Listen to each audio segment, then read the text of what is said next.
Dans le jargon, l'argot professionnel de la presse, une coquille, c'est une erreur typographique, c'est-à-dire une lettre qui se retrouve imprimée à la place d'une autre, ce qui peut avoir des conséquences désastreuses ou parfois comiques, hein, quand on se découvre, par exemple. On dit qu'on ôte sa calotte et non pas sa culotte. Eh bien voilà un genre de bévue qui remonte à la composition des journaux au plomb, c'est-à-dire que le typographe prenait une lettre pour une autre et qu'il pouvait imprimer un U à la place d'un A, la coquille. Alors, pourquoi ce drôle de mot? Parce que une coquille évoque une lettre à l'envers, une lettre inversée, peut-être. Peut-être aussi parce que la coquille était l'emblème du pèlerinage à Saint-Jacques-de-Compostelle, où les chrétiens allaient racheter leurs péchés. Alors, la coquille serait-elle le symbole de la faute?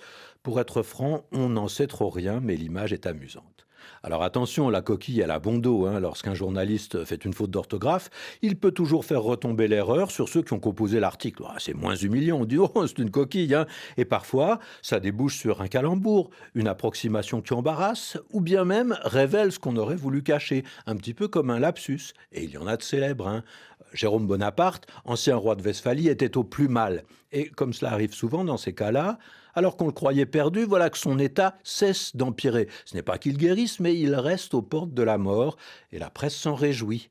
Et le lendemain de la crise, eh bien, il semble se stabiliser, sa santé s'améliore. Alors un journaliste titre son article «Le mieux persiste».